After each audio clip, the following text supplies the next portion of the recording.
Well, Broncos country, man, I just did my State of the Union for the tight end position. I believe it was yesterday. Check it out if you have not. And of course, a day or two after I do it, the Broncos have signed another tight end. And this is fun, man, because this is essentially like the Broncos adding an additional undrafted free agent when they had signed Caden Prieskorn, the tight end out of Ole Miss. We're going to talk about and break it down, talk about what this means for a Denver Broncos team that absolutely could use any help and throw any dart that they want at tight end, especially after Evan Ingram. So like and subscribe, guys, if you're not already. And let's dive a little bit into the man, Caden Prieskorn. So talking about him a little bit here, man, you'll see, this is a kid that's a little bit of an older prospect. He's 25 years old, almost 26 years old, born September 21st, 1999. Good size, though. 6'6", 255 pounds. He did play in 6 years of college, I believe. 5 years of college in total. 3 years at Memphis and 2 years with the Ole Miss Rebels. He's played in 52 career games. So kind of interesting here, guys, right? We got a tight end on our team that had 57 snaps throughout his entire career. A rookie tight end. And then now we have a rookie tight end on this team that has played in 52 career games. So quite a bit of polar opposites there. Another thing that you're seeing is, from the PFF grades, pretty consistent, pretty solid overall. Not going to wow you in a lot of things, but you will be able to see that he does line up in the slot and in line quite a bit. He is a blocking tight end for sure. We'll get into the pass blocking numbers here and the run blocking numbers here in a second. But you can see, 25 games played over the last 3 seasons. This past year, he had 27 catches, 401 yards, 3 touchdowns. The year before, 30 catches, 449 yards, 4 touchdowns. So very consistent there. And his last season at Memphis, which is a little bit more of I wouldn't say a pass-happy offense, but the way they use their tight ends is definitely more pass-happy. He had 48 catches, 602 yards, 7 touchdowns. So definitely the production is there. And the weird thing is, why did this kid end up going undrafted? He signed originally with the Detroit Lions on May 9th as an undrafted guy. So even a little bit after the draft was over, about a week and a half after the draft was over, he ends up signing with the Lions.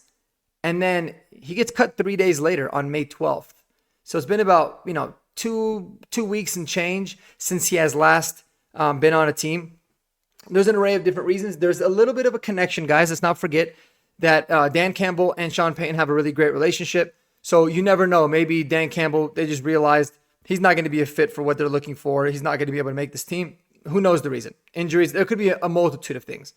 But he could say, hey, man, take a chance at this guy. And that's what the Broncos ultimately ended up doing is signing him. And I love it. And this is an exciting signing for me because, like I said, it's like you're adding another undrafted free agent. I was a little concerned after that we didn't sign any undrafted free agent, running backs or tight ends. I was surprised by that. All we did is draft Caleb Lohner, and that was it. So this is nice. He is an older prospect, like I said, which has its pros and its cons. He's somebody that's going to be a little bit more mature. He's going to have a little bit of a higher floor. But you can see, man, very productive, very consistent over his career at both colleges. 75% contested catch rate. Does not drop the ball much whatsoever. So those are all really good things. Moving into the run blocking, because this is something that you like to see from rookie tight ends that are undrafted that you feel like, need to try to push to make this team. All right. Graded out fairly decent. A 60.4 rating isn't unbelievably good, but here's the good thing. Only last year, he had 229 snaps where he was actually run blocking. In 2023, he had 320 snaps. So look at the experience that he's got. Even in 2022, I think this is when he was in Memphis. 283 run blocking snaps. Graded out pretty consistently and pretty solidly every single year. 74 here. So he's a very experienced tight end in all aspects of the game, and you do like to see it. And his injury history is not very bad for somebody that's played as long as he has. So those are some things that I always look at when I'm scouting any kind of rookie or any prospect coming in out of college. Now, when you take a look at some of the draft profile stuff, like I said, I mean, his height is in the 82nd percentile. He's solid. His weight, good enough. His arm length at 33 is good. It's right there, right there on average, but you like that. He's got big hands and a 4.7 40. It's pretty good for a guy his size. That's 70th percentile. And so the athleticism traits and all that are there. I mean, you've definitely got to love that. And just to go over like really quickly some of the strengths, they talk about that he's got really good hands, he's got good body control, he's effective in the short to intermediate routes. They say he's a very strong blocker who maximizes his arm lengths, has good technique, aggressive technique, and he's got some toughness after the catch. Special teams experience adds value to his draft stock.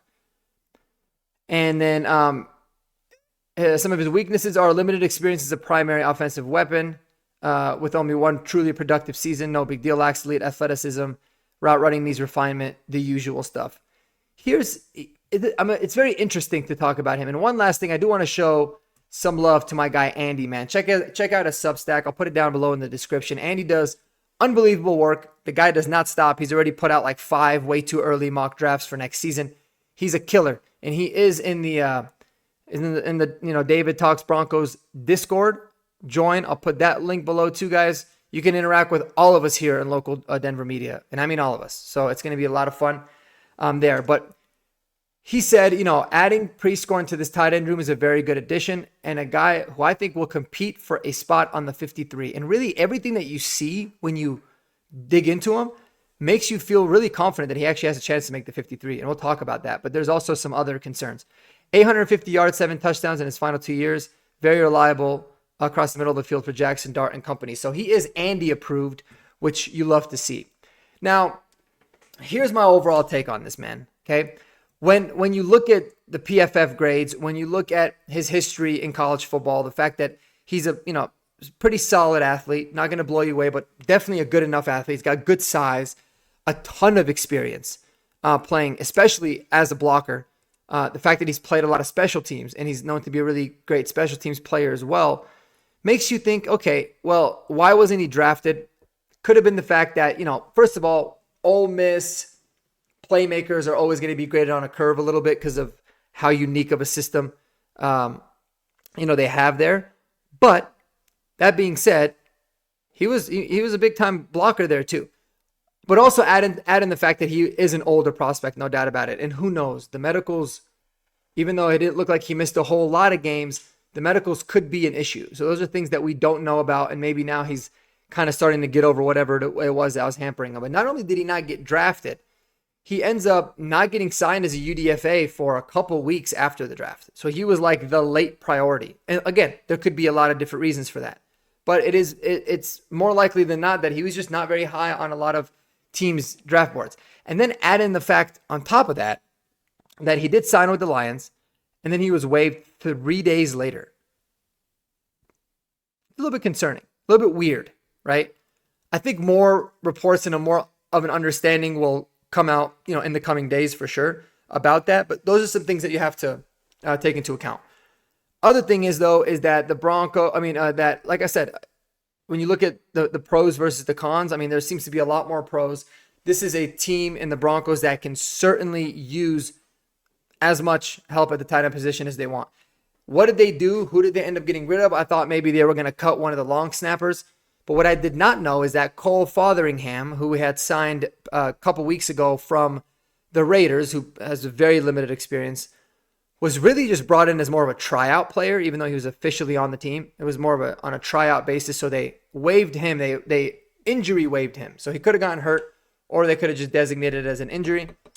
And they ended up signing Caden Prieskorn. So I like this move of having someone like Caden Prieskorn over somebody like Cole Fotheringham, which really didn't make sense to me because the guy's been in the league for a while. I think he's played in one game, and you kind of just have an idea of the player he's going to be. Caden Prieskorn has a lot more question marks about him. You don't know what his ceiling is or what his potential in the league is. So lots of things that you like.